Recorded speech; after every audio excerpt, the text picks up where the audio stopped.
ഇന്നിപ്പോൾ Aam Aadmi party ആഞ്ഞടിക്കുകയാണ്. Operation ചാടുവെടുക്കുന്നു. നിങ്ങൾ ചൂലെടുത്ത് ദില്ലിയിൽ വീണ്ടും ഇറങ്ങുകയാണ്. ആം ആദ്മി പാർട്ടിയുടെ വളർച്ച കണ്ട് നിങ്ങൾ ഭയക്കുന്നു. ബ്രിജ്ഭൂഷൺ സിംഗിന് ഒരു നീതിയും വിഭവ് കുമാറിന് മറ്റൊരു നീതിയുമാകുന്നത് ശരിയാണോ? ഷാജി രാഘവൻ, ആ അർത്ഥത്തിൽ ആം ആദ്മി പാർട്ടി നേതാവ് അരവിന്ദ് കെജ്രിവാൾ പറഞ്ഞത് ശരിയല്ലേ? ആം ആദ്മി പാർട്ടിയെ ഭയന്ന് ജയിലിൽ അടയ്ക്കാൻ നിങ്ങൾ ശ്രമിക്കുന്നു. ജയിൽ ഖേലമാണ് നിങ്ങൾ കളിക്കുന്നത്. അത് തീക്കളിയാണ്. ഷാജി രാഘവൻ.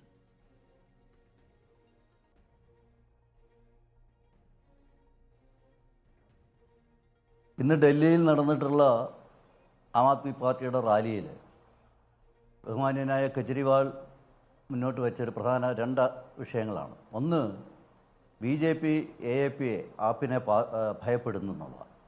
മറ്റൊന്ന്, ആപ്പിനെ തകർക്കാൻ ശ്രമിക്കുന്നു എന്നുള്ളതാണ്. ഡോക്ടർ അരുൺകുമാർ, താങ്കളുടെ ആദ്യഘട്ട ചർച്ചയിൽ വളരെ ആം ആദ്മി പാർട്ടിയുടെ പ്രതിനിധി വളരെ ബുദ്ധിമുട്ടിയാണ് കാര്യങ്ങൾ പറയാൻ ശ്രമിക്കുന്നത്. എനിക്ക് അദ്ദേഹത്തോട് ഒന്നുകൊണ്ട് ചോദ്യങ്ങൾ ചോദിക്കാനുള്ളത്, ഇതിൽ പരാതിക്കാരിയായിട്ടുള്ള സ്വാതി മാലിവാൾ, ഈ സ്വാതി മാലിവാൾ ഒരു സാധാരണ പ്രവർത്തകയല്ല. ആം ആദ്മി പാർട്ടിയിലെ തലപക്കമുള്ള നേതാക്കന്മാരിൽ ഒരാളാണ്. തുടക്കം മുതലേ പാർട്ടിയുടെ ഭാഗമായിട്ടുള്ള ഒരാളാണ്. ഒരു ആക്ടിവിസ്റ്റാണ്, വനിതയാണ്. അതിനപ്പുറം പാർലമെൻറ്റ് നമ്മുടെ ജനപ്രതിനിധിയാണ്, MP ആണ് അവർ. അങ്ങനെയുള്ള സ്വാതി മാലിവാൾ, നമുക്കറിയാം, ഈ നടന്നുകൊണ്ടിരിക്കുന്ന തെരഞ്ഞെടുപ്പിൻ്റെ 6-7 ഘട്ടങ്ങളിലാണ് ശരിക്കും ആം ആദ്മി പാർട്ടിയുടെ ഏറ്റവും കൂടുതൽ സ്ഥാനാർത്ഥികൾ മത്സരിക്കുന്നത്. അതായത് പഞ്ചാബിലായാലും ഡൽഹിയിലായാലും തെരഞ്ഞെടുപ്പ് കാര്യമായി നടക്കാൻ പോണത് ഈ വരുന്ന 6-7 ഘട്ടങ്ങളിലാണ്. അപ്പോൾ ഒരു 10-12 അല്ലെങ്കിൽ 14 ദിവസത്തിനുള്ളിൽ രാജ്യത്തിൻ്റെ തെരഞ്ഞെടുപ്പ് പ്രക്രിയ അവസാനിക്കുന്ന അവസാന ഘട്ടങ്ങളിലാണ് ആം ആദ്മി പാർട്ടിയുടെ ധാരാളമായിട്ടുള്ള ആൾക്കാർ മത്സരിക്കുന്നത്, അവർക്ക് സ്വാധീനമുള്ള സംസ്ഥാനങ്ങളിൽ. അങ്ങനെയുള്ള ഒരു ഘട്ടത്തിൽ, അതിൻ്റെ പ്രചരണം അതിൻ്റെ മാക്സിമത്തിൽ നിൽക്കുന്ന ഈ ഘട്ടത്തിൽ, അവരുടെ ഉള്ളൊരു തലപക്കമുള്ള ഒരു നേതാവ്, ഒരു MP, അങ്ങനെയുള്ള ഒരു MP BJPയുമായി ഗൂഢാലോചന നടത്തിക്കൊണ്ട് ഈ തരത്തിലുള്ള കാര്യങ്ങൾ ചെയ്തു എന്ന് അവർ അവകാശപ്പെടുന്നെങ്കിൽ എന്തുകൊണ്ട് അവർക്കെതിരെ അവരിതുവരെ നടപടിയെടുത്തിട്ടില്ല? ഇന്ന് കെജ്രിവാൾ ഈ പറയുന്ന വലിയ പ്രതിഷേധമൊന്നും കണ്ടില്ല. നിങ്ങളുടെ റിപ്പോർട്ടർ തന്നെ പറഞ്ഞ 100 കണക്കിന് ആൾക്കാർ പങ്കെടുത്തുന്നതാണ്. അതായിക്കോട്ടെ, അത് എത്രയായിക്കോട്ടെ. പക്ഷേ കെജ്രിവാൾ സംസാരിക്കുമ്പോൾ തന്നെ പരാതിക്കാരിയായ സ്വാതി മാലിവാൾ AAPയുടെ അല്ലെങ്കിൽ ആം ആദ്മി പാർട്ടിയുടെ MP പറഞ്ഞത് ഇത് ഇരട്ടത്താപ്പാണ്. വളരെ കൃത്യമായിട്ടല്ലേ അവരത് പറഞ്ഞത്. എന്നിട്ട് നടപടി എടുത്തിട്ടുണ്ടോ? ഡോക്ടർ അരുൺകുമാർ, ഈ കഴിഞ്ഞ തെരഞ്ഞെടുപ്പിൽ പ്രതിപക്ഷം രാജ്യത്ത് ഉന്നയിച്ച ഏറ്റവും പ്രധാനപ്പെട്ട ഒരു ആരോപണം പ്രതിപക്ഷ കക്ഷികളെ കേസിൽ കൊടുക്കുന്നു എന്നുള്ളൊരു വലിയ ആരോപണം തെരഞ്ഞെടുപ്പിന് മുമ്പും തെരഞ്ഞെടുപ്പിൻ്റെ ഘട്ടങ്ങളിലൊക്കെ ഇവർ ഉയർത്തുന്നുണ്ട്. അതിനെയൊക്കെ എഴുതാൻ പറ്റുന്ന ഏറ്റവും എന്താ പറയുക, ക്ലാസിക്കൽ എക്സാമ്പിളാണ് ഈ കേസ് എന്ന് പറയുന്നത്. പക്ഷെ അവിടെയും ഷാജി, എന്റെ ചോദ്യം ഇതായിരുന്നു, ഞങ്ങൾക്ക് ഈ സമയം അനുവദിച്ചു എന്നാണ് ഞാൻ മനസ്സിലാക്കുന്നത്. ബ്രിജ്ഭൂഷണെതിരെ എന്തുകൊണ്ടാണ് നിങ്ങൾക്കൊരു കേസ് രജിസ്റ്റർ ചെയ്യാൻ പറ്റാതെ പോകുന്നത്? കേസ് രജിസ്റ്റർ ചെയ്യുമ്പോഴും എന്തുകൊണ്ടാണ് ഒരു നടപടിയിലേക്ക് നീങ്ങാൻ കഴിയാതെ പോകുന്നത്? അത്രയും വ്യക്തമായ സാക്ഷിമൊഴികൾ ഉണ്ടായിരുന്നിട്ടും, അതൊരു ലൈംഗിക പീഡന പരാതിയായിരുന്നിട്ടും, വിഭവ് കുമാറിനെതിരെ ലൈംഗിക പീഡന പരാതിയൊന്നും സ്വാതി മാലിവാൾ ഉന്നയിച്ചിട്ടില്ലല്ലോ, മർദ്ദന പീഡനമല്ലേ? അപ്പോൾ സ്വാഭാവികമായും ബ്രിജ്ഭൂഷൺ ഒരു നീതി, വിഭവ് കുമാറിനൊരു നീതി, അത് ഇരട്ടത്താപ്പാണ്.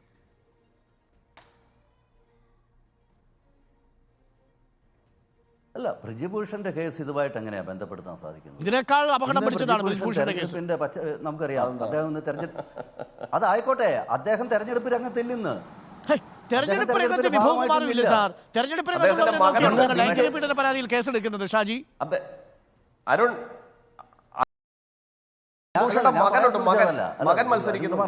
ഞാൻ പറയാൻ ശ്രമിച്ചതല്ല.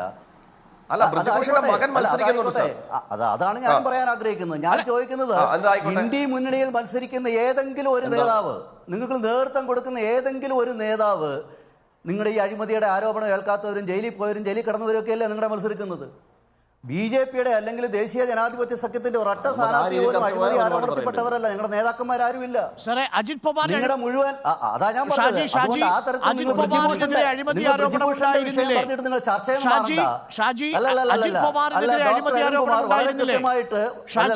ഷാജി രാഘവൻ, അജിത് പവാറിനെതിരെ അഴിമതി ആരോപണം ഉണ്ടായിരുന്നില്ലേ?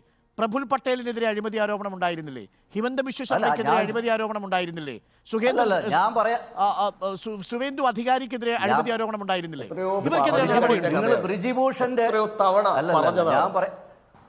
നിങ്ങൾ ബ്രിജിഭൂഷന്റെ വിഷയം എടുത്തിട്ടുകൊണ്ട് ആം ആദ്മി പാർട്ടിയിൽ ഇന്നുണ്ടായ അവരുടെ ആഭ്യന്തര കലാപമുണ്ട്, ഒരു പ്രശ്നമുണ്ട്. ഇന്ന് ചർച്ച ചെയ്യപ്പെടേണ്ട പ്രധാനപ്പെട്ട വിഷയം എന്ന് പറയുന്നത് കെജ്രിവാൾ മുന്നോട്ട് വെച്ച 2 പോയിന്റാണ്. അതിനെയാണ് ഞാൻ ഖണ്ഡിക്കാൻ ശ്രമിക്കുന്നത്. അതല്ല, പക്ഷേ നിങ്ങളുടെ ഇരട്ടത്താപ്പാണ് ആം ആദ്മി പാർട്ടി തുറന്നു കാണിക്കുന്നത്. ഒരു ഭാഗത്ത് നിങ്ങളൊരു മർദ്ദന പീഡന പരാതിയിൽ 24 മണിക്കൂർ മുമ്പ് നടപടിയെടുക്കുന്നു, ലൈംഗിക പീഡന പരാതിയിൽ മാസങ്ങൾ കഴിഞ്ഞിട്ടും നടപടിയെടുക്കാതെ നിങ്ങൾ ഒരു നേതാവിനെ അഴിച്ചുവിട്ട് മകന് സീറ്റ് കൊടുക്കുന്നു കൈസർഗഞ്ചിൽ. അതാണ് സംഭവിച്ചത്. എന്തിനു ന്യായീകരിക്കുന്നത് എങ്ങനെയാണ് ശ്രീ ഷാജി രാഘവൻ? കുറ്റപത്രം സമർപ്പിച്ച അറസ്റ്റ് പോലും ഇല്ല. പോക്സോ കേസാണ്, പോക്സോ കേസ്. അല്ലല്ല, തിരക്കൂട്ടാതെ ഞാനൊന്ന് സംസാരിച്ചോട്ടെ. സാറും ഒന്ന് തിരക്കൂട്ടെ. അവരെ തെരുവിലിട്ടും മർദ്ദിച്ചു. അല്ലല്ല, അവരെ തെരുവിലിട്ടും മർദ്ദിച്ചു. അവസാനം ഈ സാക്ഷി മാലിക്കിനെതിരെയും പുനിയയ്ക്കെതിരെയും നിങ്ങൾ കേസെടുത്ത വിഷയത്തിലെ പ്രതി സമരം ചെയ്തപ്പോ ആ സമരത്തിനെതിരെ കേസെടുത്തു നിങ്ങൾ. അവിടെയും സാക്ഷി മാലിക് അടക്കം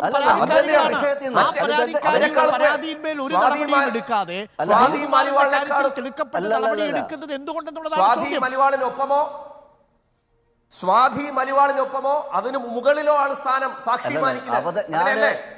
ഇന്ത്യയുടെ അഭിമാനം വാനോളം നിർത്തിയ ഒരു ഗുസ്തി താരമല്ലേ ആം ആദ്മി പാർട്ടിയുടെ പ്രതിനിധി. സാമാന്യ മര്യാദ ഞാൻ തിരിച്ചു വരാം. എനിക്ക് മറ്റു 2 അതിഥികളിലേക്ക് കൂടി പോകണം. നേരിട്ട് ആം ആദ്മി പാർട്ടി ബിജെപിയുടെ വിഷയമായതുകൊണ്ടാണ് നിങ്ങളിലേക്ക് ഞാൻ ഡോക്ടർ അരുൺകുമാർ, ക്ഷമിക്കണം, ഡോക്ടർ അരുൺകുമാർ ആം ആദ്മി പാർട്ടിയുടെ പ്രതിനിധി എന്റെ സമയം കവർന്നിട്ടുണ്ട്. നിങ്ങൾ അദ്ദേഹത്തെ എന്റെ സമയം പങ്കെടുക്കുന്നത് സംസാരിക്കൂ. താങ്കൾ എങ്ങനെ ബ്രിജ്ഭൂഷണെതിരെ നടപടിയില്ല, വിഭവകുമാറിനെതിരെ നടപടി ഉണ്ടാകുന്നു, താങ്കൾ എങ്ങനെയാണ് ന്യായീകരിക്കുക? അവസരമില്ല. താങ്കൾ എങ്ങനെ ന്യായീകരിക്കും? അത് താങ്കൾ പറയൂ. വിഭവകുമാറിനെതിരെയുള്ള നടപടിയും ബ്രിജ്ഭൂഷണെതിരെ നടപടിയില്ലാത്തതും താങ്കൾ എങ്ങനെ ന്യായീകരിക്കും? ഞാൻ ചോദിക്കുന്നത് ഇന്നിപ്പോ ഉയർന്നിരിക്കുന്ന വിഷയത്തിന്റെ പരാതിക്കാരി ആര്, പ്രതി ആര്? ഒരു പാർട്ടിയിലെ ആഭ്യന്തര കലാപം ചർച്ച ചെയ്യുമ്പോൾ അതിനെ മറയിടാൻ, അതിനെ മൂടി വെക്കാൻ വേണ്ടി ഈ തെരഞ്ഞെടുപ്പ് ഘട്ടത്തിൽ മറ്റു വിഷയങ്ങൾ വലിച്ചെടുക്കുന്നതാണ് രാഷ്ട്രീയ. ഈ രാജ്യത്തെ എണ്ണം പറഞ്ഞ മെഡലുകൾ കൊണ്ടുവന്ന സ്ത്രീ വനിതാ താരങ്ങളാണ് പരാതിക്കാരികൾ ഒരു ഭാഗത്ത്. ഇനി അവരൊന്നും വനിതാ താരങ്ങളല്ലെങ്കിലും ഒരു മെഡലും സ്വന്തമാക്കിയെങ്കിലും ഈ രാജ്യത്തെ ഒരു പെൺകുട്ടി തനിക്ക് ലൈംഗിക പീഡനം നേരിട്ടു എന്ന് പറഞ്ഞാൽ കേസെടുത്ത് ഇരുമ്പഴിക്കുള്ളിലാക്കണം. അതാണ് ചട്ടം. പക്ഷെ ബ്രിജ്ഭൂഷന്റെ കാര്യത്തിൽ നിങ്ങൾ അത് ചെയ്യുന്നില്ല. താരതമ്യേന അതിനേക്കാൾ തീവ്രത കുറഞ്ഞ മർദ്ദന പീഡനത്തിൽ നിങ്ങൾ കേസെടുക്കുന്നു. ഇരുമ്പഴിക്കാക്കണോ, അകത്താക്കണോ, പുറത്താക്കണോ എന്നുള്ള കോടതിയല്ല തീരുമാനം. കേസെടുത്തില്ല എന്ന് doctor അരുൺകുമാറിന് ഉറപ്പുണ്ടോ?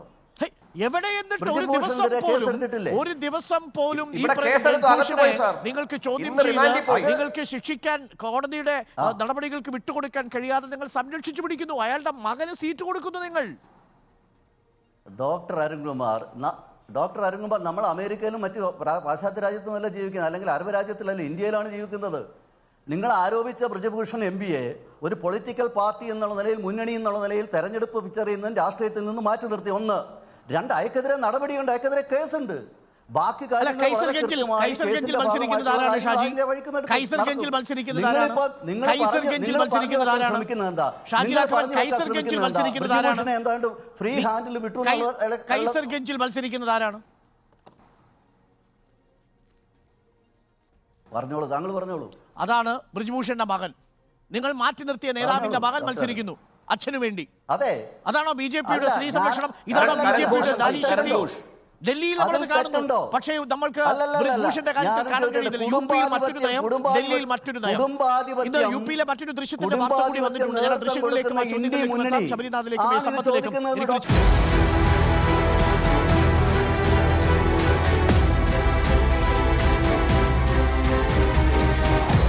Debate with Arun Kumar.